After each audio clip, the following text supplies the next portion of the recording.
December 20th, 1943. A German fighter pilot pulls alongside a crippled American bomber. The B-17's tail gunner is dead. Half the crew is bleeding. The plane shouldn't be flying. The German pilot looks through his canopy, makes eye contact with the American pilot, and instead of firing, he does something that breaks every rule of war. He escorts them home. Charlie Brown was 21, a second lieutenant from West Virginia, barely old enough to drink, flying his first mission as pilot of a B-17 flying fortress called Ye Old Pub. The target, a Focke-Wulf factory in Bremen, Germany.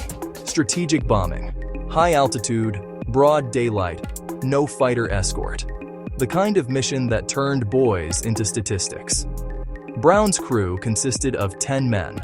By the time they reached Bremen, they were thinking about home, about Christmas, about making it through 25 missions so they could go back to West Virginia and never see the inside of a bomber again. Pause. They had no idea they were about to meet Franz Stigler. The attack came during the bomb run. German fighters, Messerschmitt 109s and Focke-Wulf 190s, tearing through the bomber formation like sharks through a school of fish. Ye Old Pub took hit after hit. The tail gunner, Hugh Eckenrode, was killed instantly.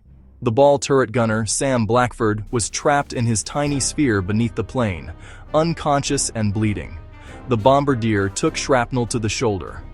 Charlie Brown felt the controls go soft in his hands. The B-17 dropped out of formation, losing altitude, trailing smoke and fuel. Easy prey. Franz Stigler was climbing toward them. Franz Stigler had been flying fighters since 1940. He was 28, a veteran of the Battle of Britain, the Eastern Front, North Africa. He had shot down 27 Allied aircraft. He needed one more to earn the Knight's Cross, the medal every German pilot dreamed of wearing.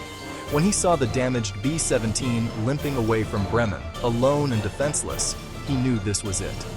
His 28th kill, the Knight's Cross. He armed his guns, moved into position. The American bomber filled his gun sight.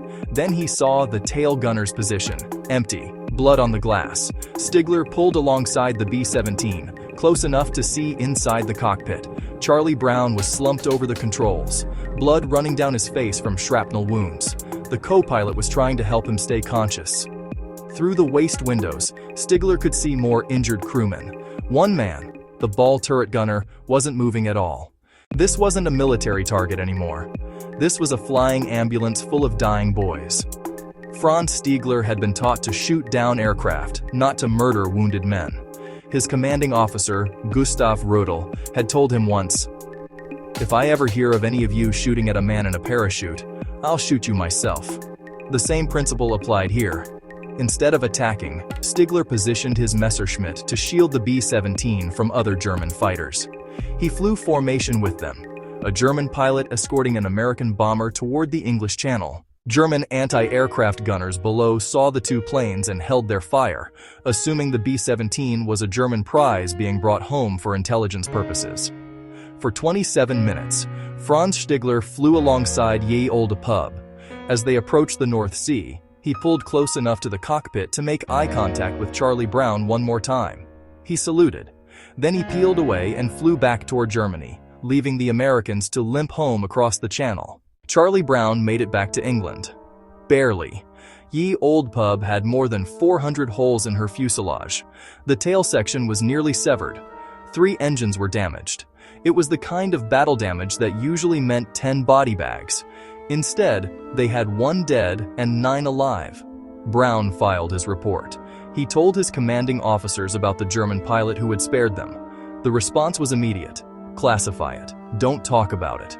Don't write letters home about it. Enemy fighters don't escort damaged bombers to safety. It doesn't happen. Franz Stigler never reported the encounter either.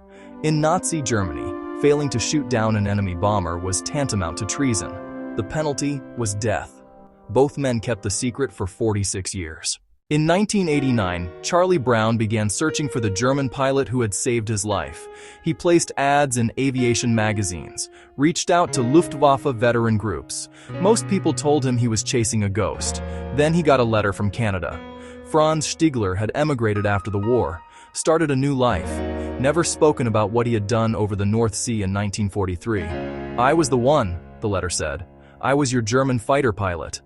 They met in person in 1990. Two old men who had looked at each other through aircraft canopies almost 50 years earlier.